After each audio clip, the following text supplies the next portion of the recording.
오늘 본문은 불의한 청지기에 대한 비유입니다.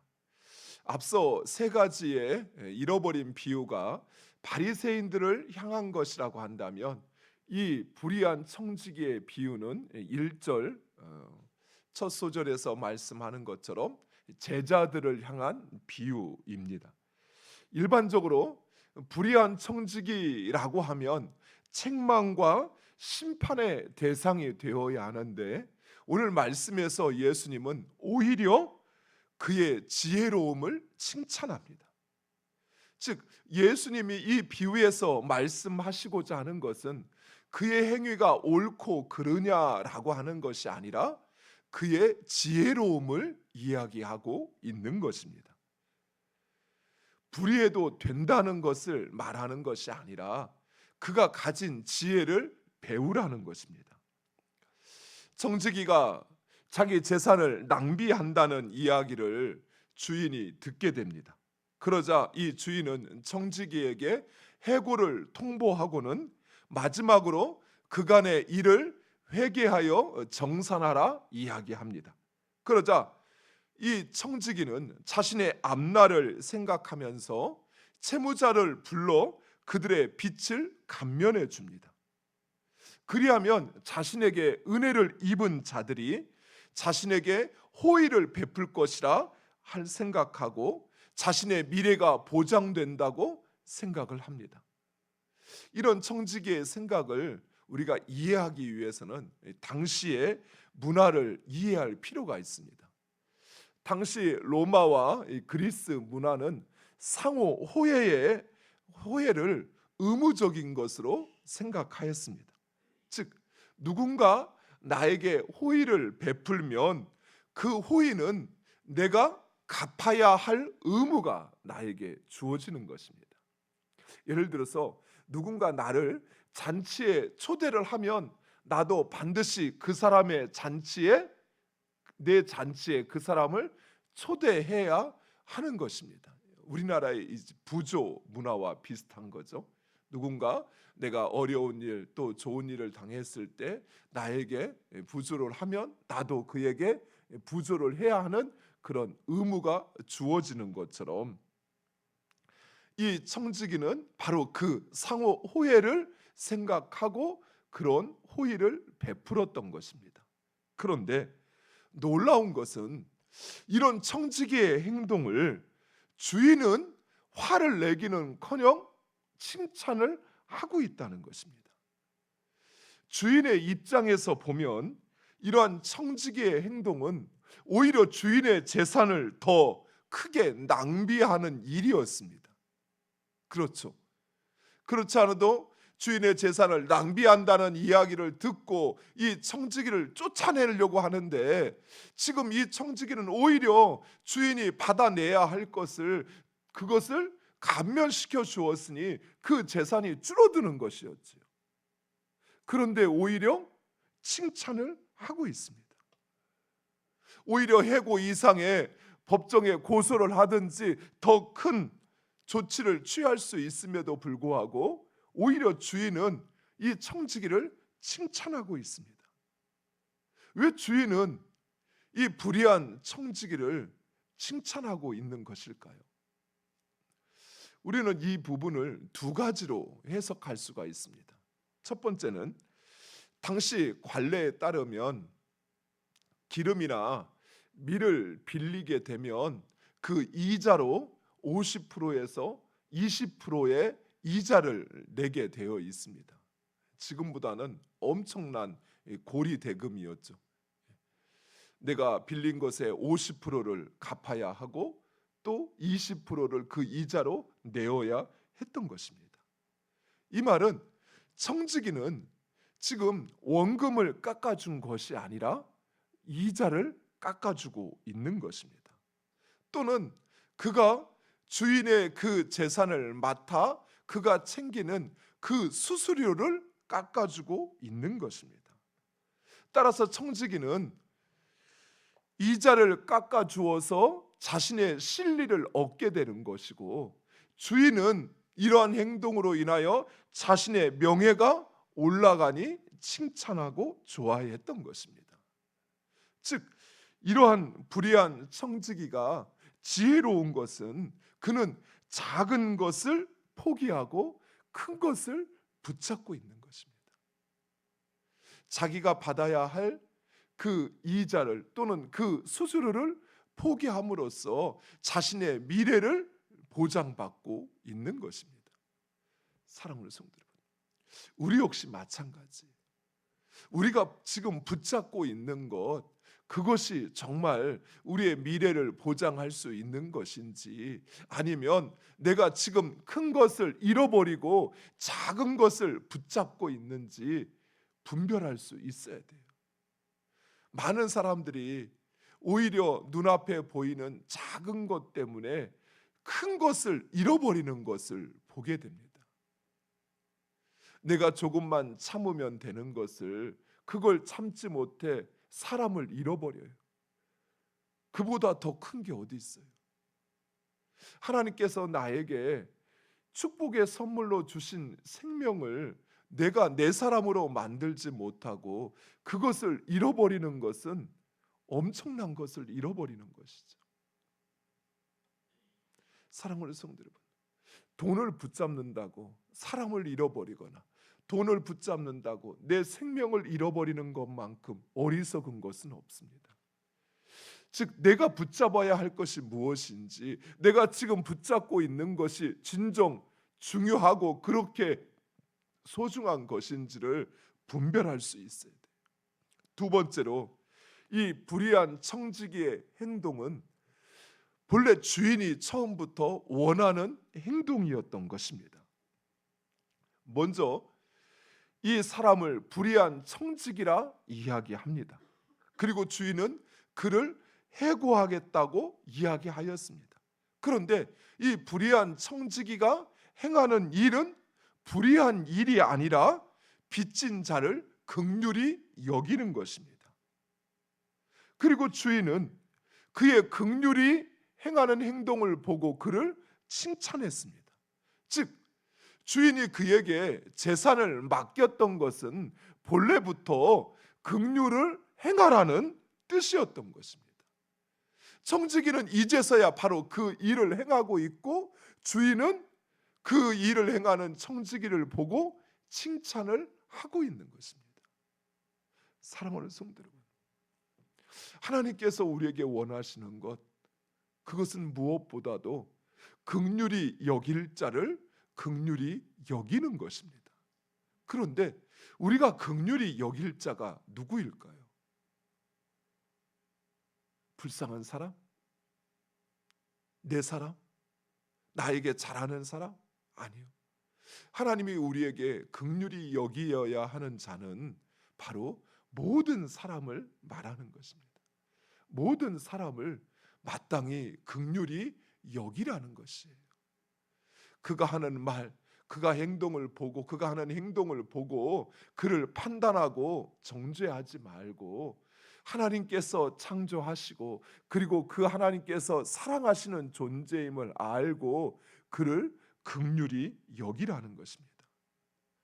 사랑하는 성도 여러분, 거룩한 낭비라는 말 혹시 들어보셨습니까? 순전한 나드 한 옥합을 예수님의 그 더러운 발에 붓고 그것을 자신의 머리칼로 닦아드리는 그 여인의 행위는 낭비였습니다. 그렇죠. 싼 가게에 산 것도 아니고 365일을 일해서 벌은 그 소중한 것을 단 한 번에, 그것도 더러운 발을 씻는데 사용한다는 것은, 그것은 낭비이지요. 하지만 하나님 편에서 보면 그것은 그냥 낭비가 아니라 거룩한 낭비입니다. 하나님께서 원하시고 하나님이 기뻐하시는 쓰임이라는 것이. 사랑하는 성도 여러분, 이처럼 우리의 재물과 우리의 능력과 우리의 시간과 우리의 재능을 생명을 구원하는 일에, 그리고 이웃을 섬기는 일에 사용하는 것은 거룩한 낭비요 하나님 기뻐하시는 낭비인 것입니다. 해도 된다는 것이, 하셔야 된다는 거예요. 밑 빠진 독에 물 붓기처럼 생각되어지더라도 그것이 하나님이 원하시는 것이라면, 그렇다면 그곳에 내 정성을, 내 가진 것을 쏟아붓는 것, 그것은 하나님께서, 우리의 삶의 주인이신 하나님께서 기뻐하실 일이요 칭찬하실 일입니다. 사랑하는 성도 여러분, 거룩한 낭비를 하십니까? 나중에 내가 되돌려 받을 것을 생각하고 그리고 행하는 것이 아니라, 또는 내가 이렇게 하면 인정받고 또 내가 높임을 받을 것이라 생각해서 하는 것이 아니라, 이렇게 해도 저 사람은 내가 수고하는 것을, 내가 희생하는 것을 모르겠지만, 그러나 하나님께서 원하시고 하나님께서 기뻐하시는 것이기에 그곳에 내 마음을, 내 시간을, 내 정성을, 내 물질을, 내 재능을 드리는 것, 그것은 하나님이 원하시는 것이. 사랑하는 성도 여러분, 우리는 거룩한 낭비를 해야 합니다. 그거 해봤자 무슨 소용이 있어? 그렇게 한다고 그 사람이 깨닫고 돌이킬 것 같아? 라고 생각되고 판단되어지더라도, 하나님이 원하시는 것이라면 우리는 하셔야 돼요. 내 시간을 드리고 내 정성을 드리고 내 마음을 주어서 되돌아오는 것이 없어도 그것을 행하는 것, 그것이 하나님이 우리에게 기대하시는 것입니다. 예수님은 이 비유를 통해서 특별히 재물과 관련된 두 가지 상반된 것을 우리에게 교훈하고 있습니다. 이 비유를 읽을 때 우리가 혼동스러운 것이 그렇습니다.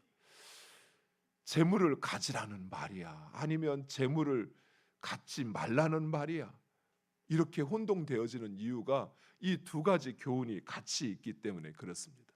첫 번째, 예수님은 불의한 재물로 친구를 사귀라라고 이야기합니다. 예수님께서 이 세대의 아들들이 더 지혜롭다라고 말씀하시는 것은, 불의한 청지기는 자신의 미래를 준비하기 위해서 재물을 지혜롭게 사용했던 것입니다. 이처럼 성도들도 하나님의 나라를 위해 자신에게 주어진 부와 재물을 지혜롭게 사용하라는 것입니다. 특별히 불의한 재물로 친구로 사귀라라는 말씀은, 여기서 말하는 불의한 재물이란 바로 부와 물질적인 재물을 가리키는 것입니다. 불의한 재물로 친구를 사귀는 것은 부를 나누고 섬기는 데 사용하라는 것입니다. 재물과 부 역시 하나님께서 우리에게 주신 선물입니다. 아니, 하나님께서 우리에게 맡기신 것입니다. 그렇다면 하나님께서 원하시는 곳, 곧 선한 곳, 긍휼과 그리고 주의 나라를 위해 사용하여 하늘 창고에 보물을 쌓아서 너의 미래를 준비하라는 것이, 그리하면 그 보물이 너를 영원한 하나님의 나라로 인도할 것이라 말씀합니다. 사랑하는 성도 여러분, 하나님께서 나에게 물질을 주셨는데, 또 하나님께서 나에게 재물을 주셨는데, 그것을 정작 주를 위해서 또 선한 일에 사용하지 않아서 하늘에 있는 내 창고에 그 보물이 하나도 없다고 한다면, 그렇다면 나는 하나님의 나라에 그 무엇도 그 내 지분을 요구할 것이 없는 존재가 된다는 것이. 사랑하는 성도 여러분, 나에게 주어진 것, 그것이 많지 않아도, 남들만큼 그렇게 큰 부가 아니더라도 그것을 주를 위해서 또 선한 일에 사용하는 여러분 되시기를 간절히 축원드립니다. 그것이 우리의 미래를 준비하는 것이. 두 번째로, 하나님과 재물을 겸하여 섬길 수 없다라고 말씀합니다. 부와 재물은 하나님 편에서 보면 그것은 지극히 작은 것입니다. 우리에게는 세상을 사는데 없어서는 안 되는 것이지만, 그러나 그것은 하나님께 아주 작은 것입니다. 그런데 그 지극히 작은 것에 있어서 우리가 순종하지 못한다면 하나님은 결코 우리에게 큰 것을 맡기지 않는다는 것입니다. 사랑하는 성도 여러분, 나에게 주어진 그것, 나 먹고 쓸고도 모자란 그것, 그러나 그것이 하나님의 것이라는 사실을 여러분이 분명히 확신하신다면, 그렇다면 그것은 하나님의 뜻대로 사용해야 합니다. 무엇보다도 하나님보다 재물을 더 사랑하는 사람은 하나님 나라에 합당하지 않다라고 말씀하고 있습니다. 사랑하는 성도 여러분, 부와 재물은 하나님으로부터 온 것이요, 그리고 하나님에게는 우리가 가진 그것이 아무리 크다 할지라도 가장 작은 것이, 그 작은 것에 하나님의 뜻에 순종하지 않는다면 가장 큰 것, 더 좋은 것, 그것을 우리에게 주지 않으신다는 거예요. 부와 재물을 하나님보다 더 사랑하여 말씀에 순종하지 않는다면 하나님의 나라에 합당하지 않다는 것입니다. 사랑하는 성도 여러분, 부와 재물은 하나님께서 우리에게 주신 축복입니다. 하지만 그것이 가지고 있는 위험성, 즉 우리의 마음을 빼앗고 그리고 우리로 숭배하게 하는 그 위험성을 우리는 결코 잊지 말아야 돼요. 사랑하는 성도 여러분, 하나님은 우리 각자에게 합당한 기준을 가지고 요구하셔요. 나에게 2달란트를 주셨는데 나에게 5달란트 내놓으라고 하지 않으셔요. 하지만 내가 2달란트 받았다면 우리는 2달란트만큼의 역할을 해야 돼요. 2달란트를 받고 마치 1달란트 받은 것처럼 행한다면, 그렇다면 주님이 정산할 때 오히려 우리는 불의하고 악한 청지기가 되는 것입니다. 남들은 저렇게 하는데 이만큼 했으면 됐지, 그렇지 않아요. 나에게 요구하시는 것이 있어요. 다른 사람을 나의 기준으로 삼으려고 하지 마세요. 그에게는 하나님이 그에게 합당한 걸 요구할 것입니다. 내가 하나님이 나에게 주신 그것을 하나님의 뜻 가운데 행한다면 하나님은 오히려 나에게 더 좋은 것, 더 큰 것을 허락하시어 행하게 하실 것입니다. 또한 사랑하는 성도 여러분, 우리가 많아서 그것을 하나님의 뜻 가운데 사용해야 되지만 또한 없을 때도 마찬가지예요. 나에게 없다고 해서 그것에 만족하지 아니하고 오히려 그 없는 것으로 인해서 더 많은 것을 가지려고 그것을 내 마음의 중심에 두게 되면, 그러면 하나님의 뜻을 놓치게 됩니다. 그래서 우리는 항상 주어진 것에 자족할 수 있어야 돼요.